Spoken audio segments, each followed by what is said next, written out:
Hello everyone, आशा करते हैं कि आप लोग स्वस्थ होंगे। तो आज हम अपने न्यू वीडियो में एसएससी की न्यू वैकेंसी के रिगार्डिंग बात करेंगे। जो एसएससी ने 26 फरवरी को एक नोटिस रिलीज़ किया है, जिसमें फेज़ 12 2024 सिलेक्शन पोस्ट के बारे में बताया है।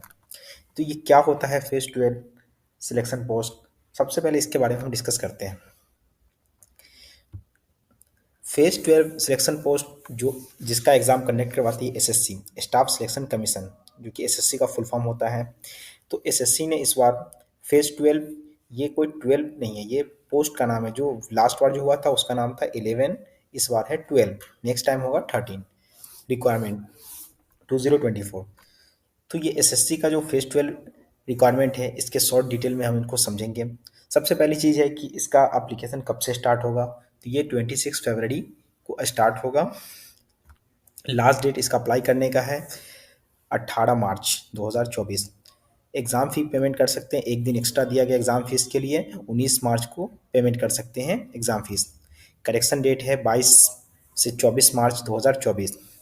और अभी इसके साथ ही नोटिफिकेशन के साथ ही इसने एग्ज़ाम का डेट भी रिलीज़ कर दिया है। तो इसका सीबीटी जो कंप्यूटर बेस्ड टेस्ट एग्ज़ाम होगा, वो 6 से 8 मई के बीच में होगा 2024। एडमिट कार्ड अवेलेबिलिटी जो बिफोर एग्ज़ाम अवेलेबल होगा। अब बात करते हैं एग्ज़ाम फ़ीस के बारे में। तो एग्ज़ाम की क्या फ़ीस होगी?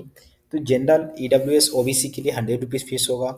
एससी एसटी ये सब के लिए 0 रुपीज़ होगा। फीमेल के लिए भी 0 रुपीज़ है। और पेमेंट का जो शेड्यूल है वो ऑनलाइन प्रोसेस ही होगा सारा। Online debit card, credit card, net banking, SBI challan, ये सब प्रोसेस है पेमेंट का। अब बात करते हैं एज लिमिट के बारे में। तो मिनिमम एज जो सारे एज का जो अलग अलग पोस्ट के हिसाब से अलग अलग एज का क्राइटेरिया दिया गया है। तो मिनिमम एज जो है वो 18 साल है, मैक्सिमम 30 साल है, पोस्ट वाइज है वो मैक्सिमम। अब बात करते हैं कि इसमें कितने टोटल वैकेंसीज हैं।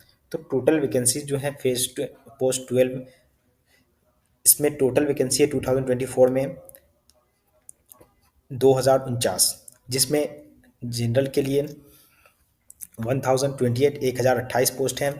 ईडब्ल्यूएस के लिए 186, ओबीसी के लिए 456, एससी के लिए 255 और एसटी के लिए 124 पोस्ट हैं। इसका क्राइटेरिया क्या है, एलिजिबिलिटी क्या है पोस्ट के हिसाब से? तो मैट्रिक बेस पे सबसे पहली बात यह है कि इसमें तीनों एलिजिबल है। मैट्रिक वाले, इंटरमीडिएट वाले और ग्रेजुएशन वाले तीनों इस पोस्ट के लिए एलिजिबल हैं। इसमें जो वैकेंसी है इसके लिए सबके वैकेंसी अलग अलग सेट की गई है। तो पहला क्या है, 10th। मैट्रिक लेवल पे जो होगा वो class 10th high school exam किसी भी बोर्ड से पास होना चाहिए इंडिया में। 12th में वही है 10+2 इंटरमीडिएट एग्ज़ाम किसी भी बोर्ड से पास होना चाहिए। ग्रेजुएशन वाले के लिए भी वही है कि ग्रेजुएशन बैचलर डिग्री होना चाहिए किसी भी स्ट्रीम में, वो इंडिया की यूनिवर्सिटी के अंदर होनी चाहिए। अब बात करते हैं इसके रीजन के बारे में। एसएससी ने जो रीजन सेलेक्ट किया है उसमें जो पोस्ट 12 के लिए जो रीजन सेलेक्ट किया गया उसमें एसएससी सेंट्रल रीजन जो यूपी बिहार वालों के लिए है, CR Madhya Pradesh reason, MPR Madhya Pradesh Chhattisgarh वालों के लिए है, ये नॉर्दर्न रीजन है। दिल्ली वालों के लिए ईस्टर्न रीजन है। कर्नाटक वालों के लिए केरला नॉर्दर्न रीजन एनईआर है। ये सब रीजन अलग से सिलेक्ट किए गए। ये कुछ फॉर्म भरने का प्रोसेस है, कैसे फॉर्म को फिल करना है, इंस्ट्रक्शन है, ये आप देख सकते हैं। नेक्स्ट प्रोसेस में हम डिस्कस करते हैं कि ये एसएससी का जो नोटिफिकेशन है उसमें क्या क्या है। तो एसएससी की वेबसाइट पे जो नोटिफिकेशन आया है, ये notice for phase 12 2024 selection post, इस नोटिफिकेशन में क्या क्या है इसमें डिस्कस कर लेते हैं। तो इसमें भी वही डिस्कस किया गया है कि डेट ऑफ सबमिशन कब का है। ऑनलाइन एप्लीकेशन 26 फरवरी से स्टार्ट होगा और 18 मार्च तक फिल होगा। लास्ट डेट जो फॉर्म फिल करने का है वो 18 मार्च तक है और लास्ट डेट जो पेमेंट का है वो 19 मार्च तक दिया गया है। ये करेक्शन का जो हम ऑलरेडी डिस्कस कर चुके हैं। ये एसएससी ने एक हेल्पलाइन नंबर भी इसके साथ दिया है कि यहाँ पर आप कांटेक्ट कर सकते हैं इसके रिगार्डिंग।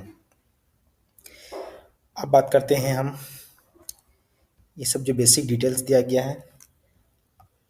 नेक्स्ट हम बात करते हैं इसमें क्या इम्पोर्टेंट है। अच्छा, ये देखिए एज का रिलैक्सेशन है। सारे पोस्ट के लिए अलग अलग एज का रिलैक्सेशन दिया गया है, जो हम ऑलरेडी बता चुके हैं कि सब पोस्ट के लिए अलग अलग एज रिलैक्सेशन दिया गया।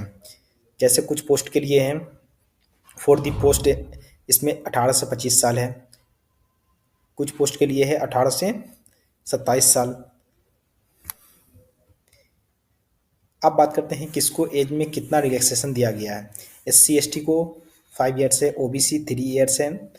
ये सब एज का रिलैक्सेशन है।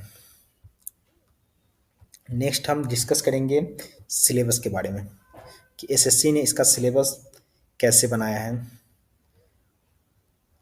अच्छा, सिलेबस से पहले हम सेंटर ऑफ एग्जामिनेशन डिस्कस करते हैं कि इसका सेंटर ऑफ एग्जामिनेशन कहाँ कहाँ है। आप किस स्टेट से आते हैं, उस स्टेट में कहाँ सेंटर है इसका। सबसे पहले बात करते हैं यूपी बिहार रीजन वालों के लिए कि कहाँ कहाँ उनको सेंटर मिलेगा एग्ज़ाम का। तो यूपी बिहार रीजन वालों के लिए, बिहार वालों के लिए तो भागलपुर, मुजफ्फरपुर, पटना, ये 3 जगह सेंटर है। यूपी वालों के लिए आगरा, बरेली, कानपुर, लखनऊ, मेरठ, प्रयागराज, ये यूपी वालों के लिए सेंटर है। यानी बिहार में 3 सेंटर है और यूपी वालों के लिए कुछ सेंटर है। आप सेंटर भी देख सकते हैं और अदर के लिए भी, पोर्ट ब्लेयर का है ये, कर्नाटक का, केरला, सब रीजन का अलग अलग सेंटर मेंशन किया हुआ है।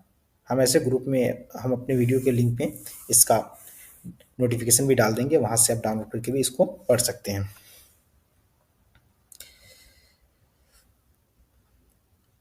अब देखते हैं स्कीम ऑफ एग्जामिनेशन, एग्ज़ाम का क्या सिलेबस है।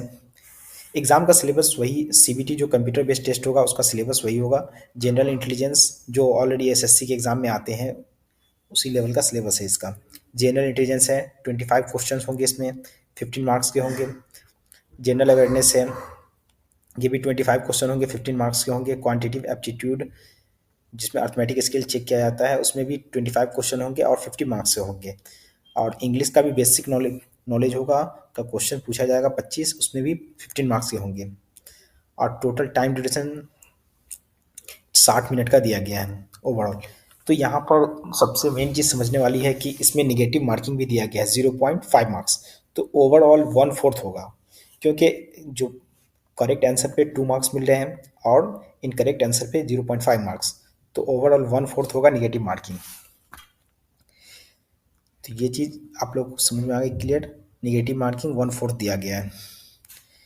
ठीक है, आप देखते हैं मैट्रिक लेवल पे क्या सिलेबस होगा। मैट्रिक लेवल पे जनरल इंटेलिजेंस का ये सिलेबस है और जनरल अवेयरनेस के लिए ये सिलेबस दिया गया है। क्वांटिटिव एप्टीट्यूड का ये सिलेबस है। ये मैट्रिक लेवल वालों के लिए है जो मैट्रिक लेवल पे फॉर्म फिल करेंगे, उसके लिए ये सिलेबस दिया गया है। नेक्स्ट इसमें ग्रेजुएशन लेवल वालों के लिए पहले मैट्रिक के बाद इंटर, हायर सेकेंडरी लेवल यानी इंटर पास जो होंगे उसके लिए सिलेबस। जनरल इंटेलिजेंस का सिलेबस ये थोड़ा मैट्रिक लेवल से अप लेवल का है। ये जनरल अवेयरनेस है, ये भी थोड़ा मैट्रिक वालों से थोड़ा सा टफ इसमें सेट किया गया है। क्वांटिटिव एप्टीट्यूड ऑब्वियस सी बात है कि कोई मैट्रिक के लेवल पे फॉर्म फिल कर रहा है, कोई इंटर के लेवल पे, थोड़ा सा सिलेबस में तो डिफरेंस होगा ही।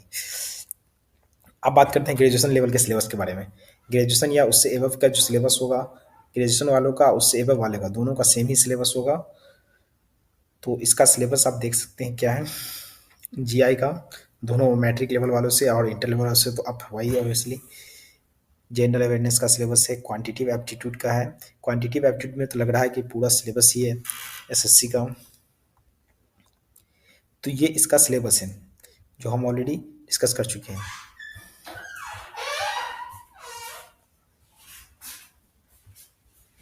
ये चीज़ भी समझ में आएगी क्वेश्चन। तो सबसे पहला जो मार्क्स होगा वो कंप्यूटर बेस्ड टेस्ट पे डिफाइंड होगा। उसके बाद नॉर्मलाइजेशन जो SSC का फॉर्मूला होता है वो यूज़ कर नॉर्मलाइज भी करेंगे। और स्किल टेस्ट होगा, डेटा एंट्री टेस्ट, यानी फर्स्ट एग्जाम क्लियर होने के बाद सेकेंड और थर्ड एग्जाम जो जिस पोस्ट के लिए उस हिसाब से लिया जाएगा उसका। अब डिस्कस करते हैं इसके वैकेंसी के बारे में, कहाँ किस पोस्ट पे कितना वैकेंसी दिया गया है।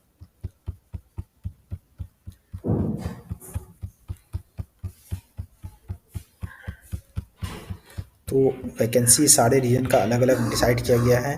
आप, मैं ग्रुप में सेंड करूँगा, इसको आप एक बार अच्छे से देख लीजिएगा कहाँ पे क्या है। ये देखिए वैकेंसी का क्या है, हर पोस्ट के लिए अलग अलग वैकेंसी का शेड्यूल सेट किया गया है। जैसे ये NWR रीजन के लिए पोस्ट नंबर है, लाइब्रेरी अटेंडेंट का पोस्ट है। इसमें सेंटर से जो डिपार्टमेंट है इसमें 18 से 25 साल एज लिमिट दिया गया है। ये पे स्केल है, लेवल 2 के हिसाब से पे मिलेगा। हायर सेकेंडरी लेवल 10+2 वालों के लिए है। इसमें जनरल के लिए 2 सीट है। इस तरह से सारी सीटों को सेट किया गया है। जैसे ये मैट्रिक लेवल पे है मेडिकल अटेंडेंट 18 से 25, इसमें भी एज क्राइटेरिया है और ये मैट्रिक लेवल पे है। इसी तरह सारे पोस्ट पे अलग अलग दिया गया है। आप इसको अच्छे से क्लियरली देख सकते हैं, बाद में भी इसको डिस्कस कर सकते हैं। यहाँ देखिए एक NR सीनियर टेक्निकल असिस्टेंट, ये 12th लेवल पे है, यहाँ पे 30 पोस्ट है। मैक्सिमम पोस्ट किसी रीजन पे मैंने देखा था 50 है। तो हाँ यहाँ दिख गया। मैक्सिमम पोस्ट असिस्टेंट आर्कोलॉजिस्ट का है, NR रीजन पे है, वो ग्रेजुएशन बेस पे। यहाँ पर मैक्सिमम पोस्ट है 50, सबसे ज़्यादा पोस्ट है, जिसमें जनरल कैटेगरी में 22 है, बाकी अदर अदर कैटेगरी में है। सबसे मैक्सिमम पोस्ट तो हमको यही लग रहा है 50 ही होगा NR रीजन पे, और बाकी रीजन का भी इसमें मेंशन है। तो आप लोग इसको, मैं नोटिफिकेशन ग्रुप में डाल दूंगा, मैं अपनी नोटिफिकेशन अपने वीडियो में डाल दूंगा, आप उसको डाउनलोड करके अच्छे से उसको पढ़ सकते हैं, या नोटिफिकेशन का मैं लिंक ही डाल देता हूँ, वहाँ से आप लोग डाउनलोड कर लीजिएगा। सबसे ज़्यादा पोस्ट उसी पे है 50 पोस्ट, ये 28 है मैक्सिमम। तो ये ओवरऑल जो एसएससी का नोटिफिकेशन है, आप इसको अच्छे से रीड कीजिए, पढ़िए और फॉर्म फिल कीजिए एसएससी का जल्द से जल्द। लास्ट में यही कहना चाहूँगा कि हमारे चैनल को लाइक करें, सब्सक्राइब करें और शेयर करें, क्योंकि इससे ज़्यादा से ज़्यादा लोगों की हेल्प हो सके। Thank you very much.